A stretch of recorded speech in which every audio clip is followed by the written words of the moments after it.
Rexégéna, chapitre 6. Tant que ton cœur te dit que tout est juste, lâche prise, laisse aller les choses, en confiance et à leur rythme. N'essaye pas de contrôler Valérie, demande à être guidée et attends que les gens des étoiles viennent à toi, pensai-je. C'est à une de mes réunions qu'il fit son entrée. D'une taille bien au-dessus de la moyenne, à peine plus de 20 ans, Steven était un peintre fort talentueux, sensible et médium. Lorsque je lui montrai des photos des pétroglyphes, il fut immédiatement captivé. Il évoqua un rêve dans lequel il s'était vu dans le peintre Raphaël. Il se souvenait aussi, en d'autres temps, avoir gravé des hiéroglyphes dans la paroi de la grotte. Il s'était également perçu en être singe. Puis sa focalisation s'était déplacée. « Je me vois, dit-il, descendant le long d'un étrange corridor de métal. On se sert ici d'énergie à des fins que je ne comprends pas. Cet endroit est composé d'un alliage qui parfois donne l'impression d'avoir poussé et non d'avoir été fabriqué. La substance se modifie car elle est vivante. J'en garde un souvenir très clair. Ces images font partie de moi. » Il ferme les yeux. J'étais intrigué et bien déterminé à diriger la séance. « Dites-moi à quoi ressemblait votre forme physique à cette époque. » Elle était gris-bleu, sans fonction sexuelle apparente. « Savez-vous d'où vient ce corps ? » Ma vision me montre le moment où il est créé. Il semble mécanique en quelque sorte, mais je sais qu'il est vivant. Mes doigts sont sans ongles. Je sais que les choses ne vont pas rester en l'état très longtemps, car je suis sur une chaîne d'assemblage, en voie de création. Je flotte dans une matrice. Je ne suis pas le seul. Une sensation inconnue et bizarre s'empare de moi. Cela ne me plaît pas. Pourquoi éprouvez-vous ce mal-être ? C'est ce qu'ils font pour contrôler la fabrication du corps, leur méthode. Nous sommes des gens élaborés par d'autres. Le processus de perfectionnement qui nous est appliqué prend effet très rapidement, car nous avons besoin de modifications physiologiques pour nous adapter à la vie de la surface. Steven se mit à se tortiller nerveusement sur sa chaise. Il semblait irritable, alors je changeai de sujet. « Savez-vous qui vous étiez avant cela ?» « Oui, ma vision se transforme. Je suis maintenant dans un groupe de personnes habillées de robes cérémonielles. Nous avons tous la même origine. Notre société est répartie dans de nombreuses villes. Nous avons chacun notre style de vie et notre travail. Pendant 2 ou 3 siècles, avant que l'on nous prévienne que nous allions partir, il se produisit un mouvement spirituel destiné à nous aligner sur l'avancement technologique. C'est pour cela que nous sommes vêtus à l'identique lors de cette cérémonie, l'intention étant d'afficher notre unité. Décrivez le déroulement de la cérémonie. Juste avant qu'elle ne commence, je vois l'empereur Lézard, habité par une conscience Draco. Puis tout près, sur une estrade, le roi Lézard et sa reine sont assis, les mains reposant sur les accoudoirs de leur trône. Ils portent des robes violettes, ornées à l'excès de franges dorées. Le roi est coiffé d'une calotte rouge avec des cascades d'or qui lui tombent dans le dos. La reine, à ses côtés, exhibe sur sa tête une sorte de couronne. L'un comme l'autre, couverts de bijoux, témoignent du même air nonchalant et arrogant qu'affectionnent tant nos gouvernants sur terre aujourd'hui. Se pavanant avec lenteur, dans une totale indifférence pour ceux qui les entourent. Leurs faces sont allongées. Les yeux se situent de chaque côté de la tête. Les mains de grande taille arborent 3 doigts et 1 pouce, prolongés de griffes jaunâtres. Le roi possède une peau rouge foncé et orange doré sous le ventre. Celle de la reine est d'un bleu profond. Ses yeux sont bleus transparents et son corps est translucide. Elle a une allure presque éthérée, comme si elle était présente dans plusieurs dimensions en même temps. On distingue une pulsation sur le côté de son cou. En dehors de ce phénomène, elle est pareille à un bloc de pierre, raide. La voilà qui se déplace un peu maintenant, comme si elle émergeait mollement de son sommeil ou sortait d'une transe. Les yeux bleus changent soudain et prennent un ton de brun. Ils ont repris la couleur habituelle des yeux de lézard. Sa conscience bleue atteste de la combinaison de plusieurs entités. Un esprit divin a utilisé une partie d'elle pour être présent ici. Symétriquement, de chaque côté du couple royal, se tiennent des créatures lézards plus petites, à la peau bleue, jaune et rouge. Ce groupe est inquiet, effrayé, il se déplace beaucoup. Un autre lézard est, je pense, la sœur de la reine. Pas une sœur de sang, mais de pouvoir. Près d'elle, un lézard immobile, dont les yeux bleus indiquent qu'il est en état de channeling. D'un côté de la pièce, il y a un rideau derrière lequel se dissimule un groupe de dracos. Il émane d'eux une grande anxiété tandis qu'ils marchent en cercle. Ils méditent dans une conscience de groupe, essayant d'invoquer une présence que je ne peux définir. Voilà que le mot dracos ressurgissait. Qui sont les dracos? Travaillent-ils avec les lézards royaux? Le couple de souverains reçoit ses instructions directement des dracos. Ceux qui sont cachés derrière le rideau attendent eux-mêmes les ordres de leur hiérarchie. Les dignitaires du peuple lézard sont assis au premier rang du public. Derrière eux se tiennent les membres de leur haut commandement militaire. Plus loin, on aperçoit les bureaucrates, les officiels et autres personnages importants. Tout à fait dans le fond sont installés les gens des étoiles. On ne leur a pas accordé les places d'honneur. Le commandant et sa femme, 2 personnes à l'allure simple parmi les gens des étoiles, s'approchent de l'estrade. Ils ont un corps à la peau blanche, d'immenses yeux noirs et une grande clarté de perception. Pendant qu'ils avancent vers le couple royal lézard, les dracos dissimulés derrière le rideau font silence pour ne pas se faire remarquer. L'épouse du commandant communique télépathiquement avec son époux. Vont-ils vraiment accepter de quitter la planète définitivement, dit-elle en pensée? Nous allons bien voir, répond-il de la même manière.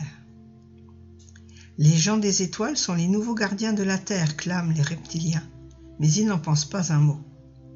Les dracos ont décidé que la meilleure manière de mettre un terme à cette situation qui leur déplaît consistait à dévorer toute affaire cessante les représentants du peuple des étoiles. Lorsque les dracos dissimulés derrière le rideau entrent en action, ils ne peuvent réaliser leur plan, car le commandant et son épouse sont enveloppés d'une armure vibratoire de protection. La cérémonie se poursuit malgré cet incident, vite calmé par la diplomatie. Il y a un échange de poignées de main pour symboliser une passation de pouvoir, mais soudain toutes les créatures lézards se mettent à glapir et à vitupérer. Les êtres des étoiles, inquiets, quittent les lieux et montent à bord de leur engin pour rejoindre le vaisseau mère.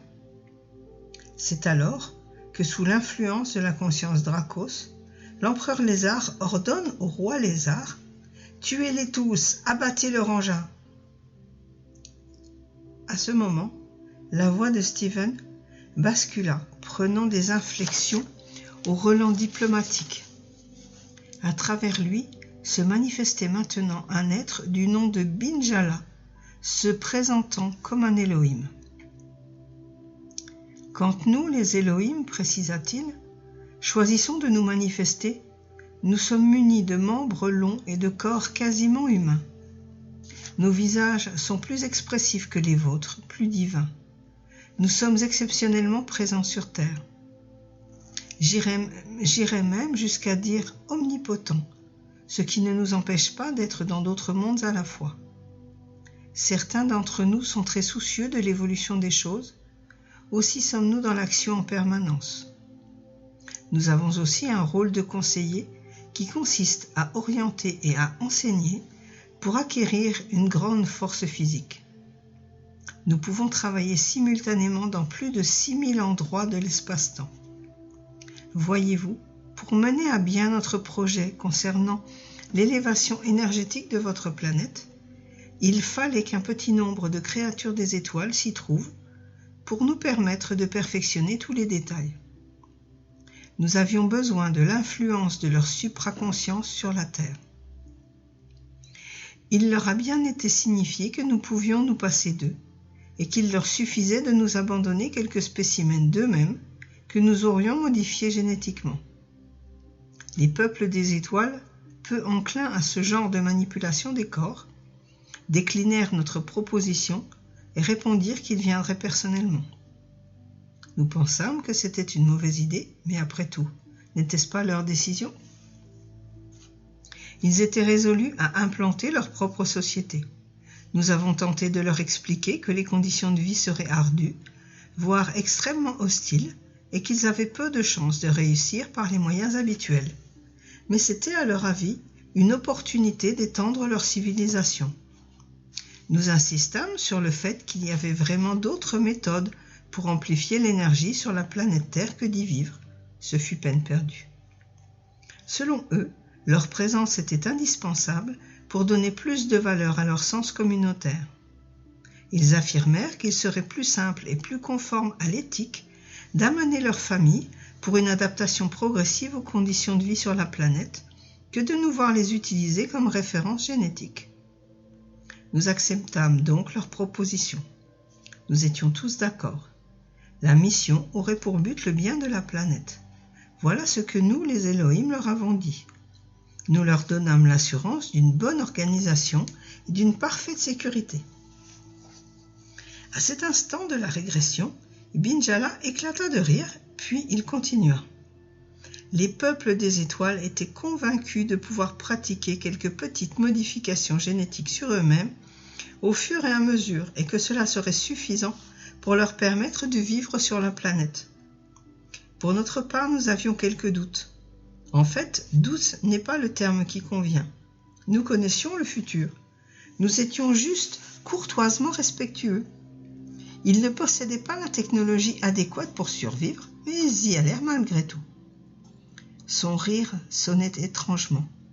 La tête de Steven se redressa soudain et il m'adressa un regard glacial. Sa voix changea et prit une nuance d'insatisfaction. Un nouveau personnage s'exprima à travers lui. Je me présente. Je suis la conscience secrète Draco de l'empereur lézard. Vous ne m'aimeriez pas. Je suis très crocodile physiquement. Ma peau est coriace et bosselée. J'ai un large museau, presque comme celui d'un dragon, avec de nombreuses dents et de grandes oreilles. Notre visite à la cérémonie est un grand honneur pour le peuple lézard, qui nous considère comme des dieux. C'est normal, nous sommes leurs créateurs, les seigneurs et maîtres, qui, il y a bien longtemps, les ont émancipés. Depuis lors, nous avons déménagé vers une autre dimension en empruntant un portail cosmique. Le sort des lézards nous est complètement indifférent, de même que celui de nos autres créations. En réalité, nous nous nourrissons de la conscience de différents êtres que nous rencontrons, qu'ils soient singes ou autres. Dévorer la conscience d'une quelconque entité m'apparaît abject. Quelle sorte de créature était ce Draco? Mais pour lui, la chose était tout à fait naturelle, à en juger par la suite de son discours. Je n'ai pas d'état d'âme, aucune culpabilité. D'ailleurs, il n'y a pas vraiment de but à ce que nous faisons sur Terre. Ah si, il y en a un. Nous, les Dracos, sommes venus prendre l'or que les créatures singes extraient des mines pour nous. C'est un matériau transmutationnel. Il crée des petits vortex dans notre corps après que nous l'ayons ingéré.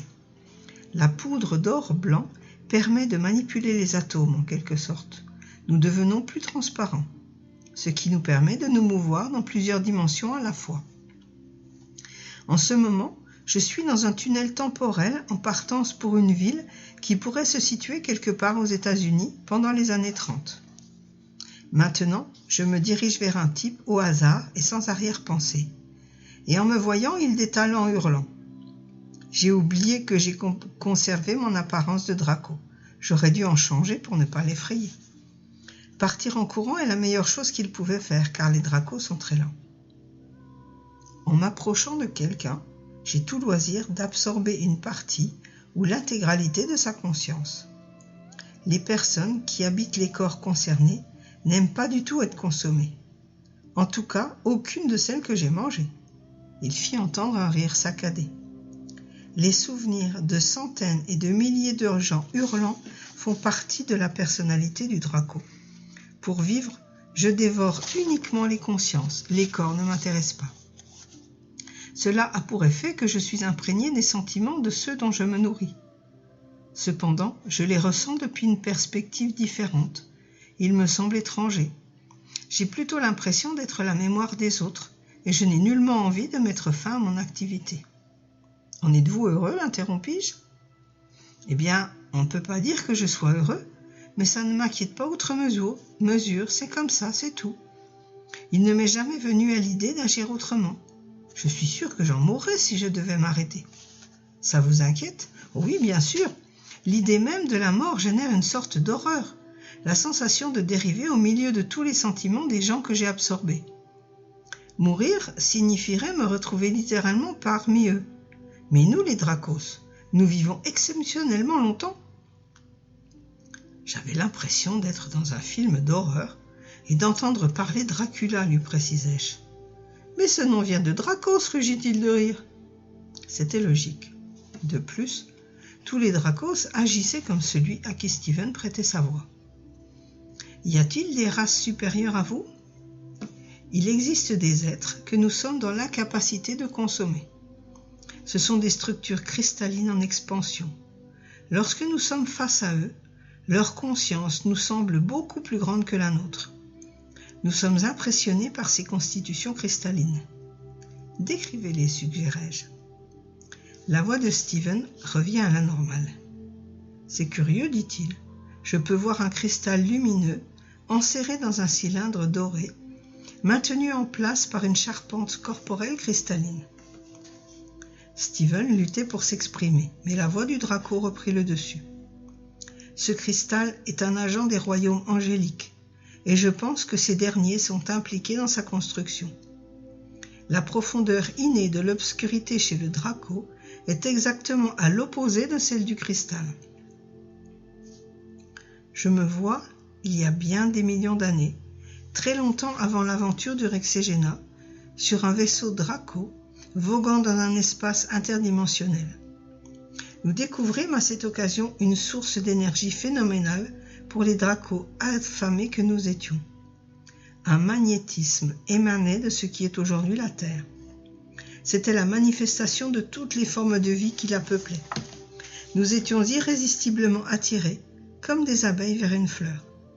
Nous nous mîmes à consommer l'énergie de toutes ces entités, tout en renvoyant vers la planète la même quantité d'énergie Draco en compensation. C'est ainsi que la conscience de notre race devint partie intégrante de la Terre. À ce stade, autant dire qu'il est quasiment impossible aux Dracos d'atteindre leur soi angélique, et ils étaient terrifiés à l'idée de ce que la mort pourrait signifier pour eux. Je le regardais en fronçant les sourcils.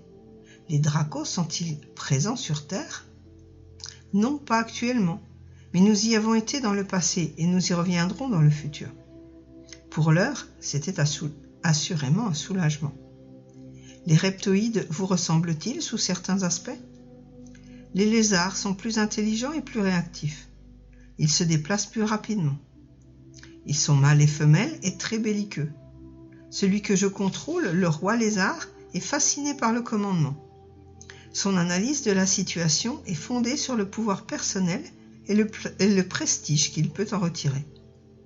Il cherche toujours à dominer les autres, que ce soit physiquement ou autrement, car toujours... Steven s'interrompit, exténué, et lorsqu'il reprit la parole, le Draco l'avait quitté. Sa voix était redevenue normale. « Voilà qui est très étrange, précisa-t-il. C'est comme si j'étais dans un rêve. Me voici de retour dans l'incarnation du prince Raphaël, du peintre Raphaël. Je me vois peindre une fresque, et en même temps, c'est curieux, j'ai la mémoire des hiéroglyphes. Troublante impression que celle de vivre deux situations en parallèle. Maintenant, j'ai la sensation de sortir de ce rêve et d'être projeté dans une nouvelle forme de vie évoluée avec la consigne de l'aider à progresser davantage. » Steven ouvrit ses grands yeux bleus et se redressa, affichant un large sourire sur son jeune visage, symbole d'innocence. À cet instant, je compris qu'il n'irait pas plus loin. Une nouvelle révélation arriva avec Michael. Il était allé visiter Caryong seul. Après un quart d'heure dans la grotte, il fut abasourdi devant le spectacle qui s'offrait à lui, réveillant dans son esprit une multitude d'émotions et d'images. Quelqu'un lui donna mon numéro de téléphone, et quand, surmontant de longues hésitations, il se décida à m'appeler, je lui fixai rendez-vous. À la seconde même où il apparut sur le pas de ma porte, il suscita en moi des émotions contradictoires. Généralement, j'ai une réaction immédiate aux gens, positive ou négative. Mais dans le cas de Michael, j'eus les deux. Dès qu'il fut installé dans le fauteuil avec les photos, des mémoires émergèrent en lui.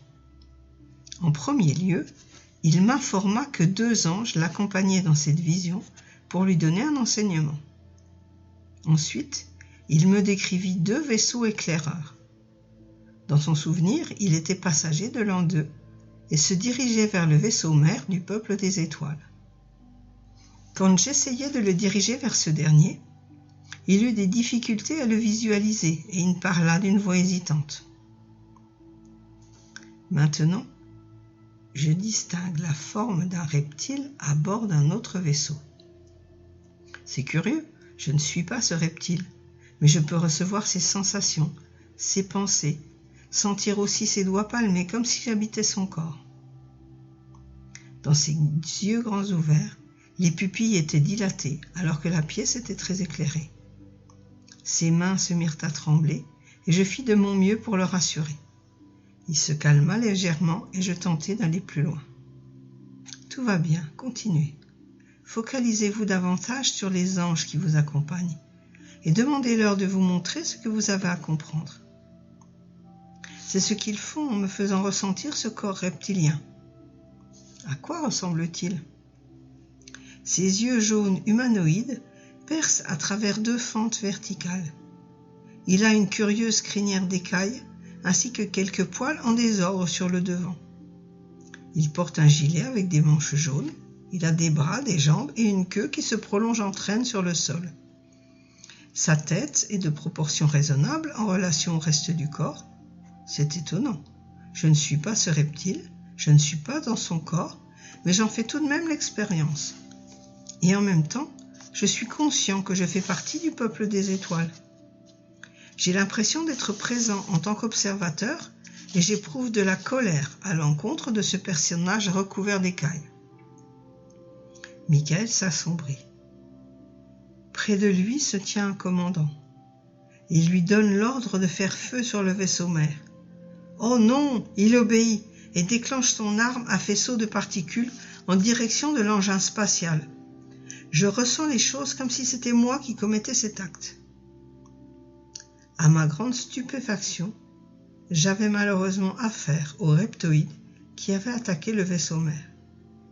Michael hurlait et en même temps j'étais indigné. « Vous sentez-vous satisfait d'avoir détruit le vaisseau ?»« Non, dit-il d'une voix devenue très douce. Une partie de moi, de lui, souffre. Il sanglotait sans retenue, laissant libre cours à une culpabilité ancestrale. Je ne savais pas comment agir, partagé entre sympathie et animosité. « Michael, je vous en prie, ne vous jugez pas. » Il secoua la tête vigoureusement. « Maintenant, je vois des centaines de petits appareils qui s'échappent du vaisseau mère. Des pans entiers de celui-ci commencent à s'effondrer. Les appareils reptiliens font feu sur les petits vaisseaux et les désintègrent. C'est une abomination. » Cette dernière remarque résumait toute l'histoire, et il rit amèrement, désespéré et furieux contre le reptoïde qui avait donné l'ordre. Mais il vivait à travers le reptilien qui avait déclenché l'explosion, la culpabilité d'avoir tiré sur le vaisseau, ne trouvant ainsi aucune validation à sa colère contre le commandant. « Qu'est-il arrivé aux navettes ayant réussi à s'échapper » demandai-je calmement. Des équipes allèrent sur la Terre pour s'assurer de leur totale destruction et ainsi effacer toutes les preuves de notre forfait, répondit-il en s'identifiant à un reptilien. Mais en vain. Alors les recherches furent abandonnées. Le même commandant qui avait ordonné l'anéantissement leur enjoignit de rentrer. Maintenant ma vision change. Je me vois sur la planète. Un reptoïde me tire dessus. Il dégaine, pointe son arme vers moi et je m'écroule à terre. Peut-être ne suis-je pas vraiment d'Orion comme eux. Michael commence à paniquer, comme s'il avait réellement été touché. J'essayais de le calmer. « Regardez vos bras et vos mains, décrivez-les-moi. » Mes mains sont humaines. Pourtant mes pieds sont différents l'un de l'autre. L'un est palmé et l'autre est celui d'un être des étoiles. Est-ce un cauchemar ? J'ai l'impression que je suis deux personnes à la fois. C'est ahurissant. Mais je sais que je suis un être des étoiles, un de ceux qui étaient dans le vaisseau éclaireur qui a coulé dans l'océan. Soudain, il me regarda et ses yeux étaient tranquilles. Maintenant, je sais qui je suis. Sa voix était douce et une larme ruisselait le long de sa joue. J'ai joué à la fois les deux rôles, ajouta-t-il, le bon et le méchant, ce qui me permet de voir les deux côtés d'une même situation, ainsi que l'absence de sympathie entre les deux parties. C'est la leçon qui est la mienne. Comprendre le chagrin, afin de pouvoir ressentir la compassion puis l'amour. Je vous remercie énormément pour votre aide. Puis Michael se leva et sortit. Un dimanche, j'organisais une réunion à Alcheringa. Il s'agissait d'une journée porte ouverte pour les amis et les voisins, une invitation à nous rejoindre et à se détendre pour un pique-nique dans la plus grande simplicité. À mesure que la journée avançait, les uns arrivaient et les autres partaient. Joseph, un de mes visiteurs, vint me parler.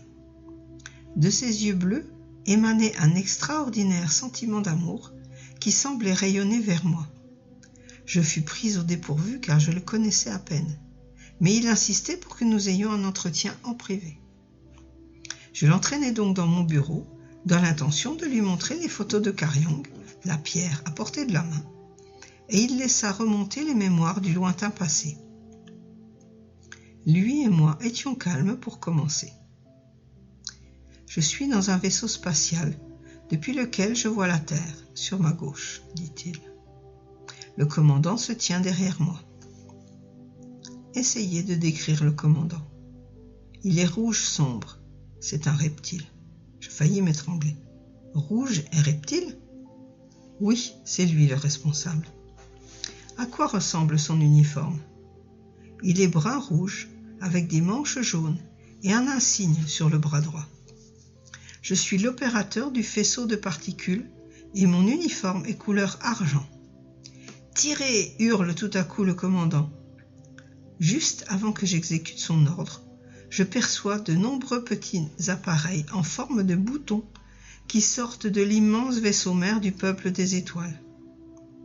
Puis il se produit une gigantesque explosion. Une phosphorescente aveuglante se déplace à une vitesse fulgurante. Le rayon projeté produit un son strident qui monte en puissance jusqu'à atteindre une fréquence similaire à la composition du matériau vers lequel il est dirigé. une vibration analogue, mais à une amplitude supérieure, c'est cela qui cause l'explosion, tout comme le fait la voix d'une chanteuse quand elle brise un verre en donnant sa note la plus aiguë. Un malaise commença à monter en moi. Comment vous sentez-vous à propos de votre intervention? Pas bien du tout, parce que c'est moi qui ai déclenché le désastre, mais je devais obéir à mon commandant. Je me sentais écœuré. C'était répugnant, mais je savais que je devais poursuivre. Remontez plus loin dans votre mémoire pour découvrir la raison de votre présence en ce vaisseau reptoïde et ce qui vous a amené. Nous sommes venus de la Terre intérieure, où est installé un immense camp militaire reptilien, un avant-poste qui nous a servi de base d'envol.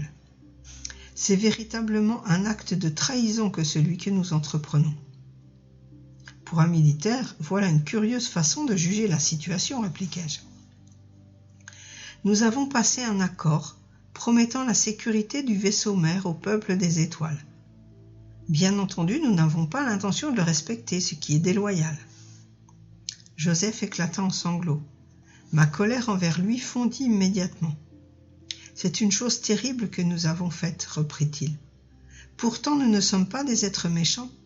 Je suis conscient que notre attaque est une action épouvantable, mais je l'exécute tout de même car je suis comme pris au piège dans cette situation. Je suis militaire et je dois obéir aux ordres, faute de quoi mon commandant me détruirait instantanément. Il vous détruirait? Oui, avec son regard, il peut projeter une lumière mortifère. Remontons avant l'acte de trahison. N'avez-vous jamais rencontré certaines des personnes décisionnaires du peuple des étoiles? Il y a eu une réunion avec le Suprême. Il était convenu que les reptoïdes devaient quitter définitivement la Terre pour la remettre en héritage au peuple des étoiles. Bien longtemps avant cela, nombre d'entre nous s'étaient engagés dans la technologie génétique. Mais la situation nous avait échappé, à tel point que des créatures géantes erraient sur cette planète devenue dangereuse à l'extrême. Une guerre pour le pouvoir avait donc éclaté et il n'y avait pas moyen d'en sortir. Ce n'était qu'une compétition sans merci, dont le véritable but était la domination et la convoitise. Un jeu très masculin, entre les mains de petits garçons, manipulant des jouets monstrueux au mépris de toute vie. Savez-vous avec qui l'accord a été passé?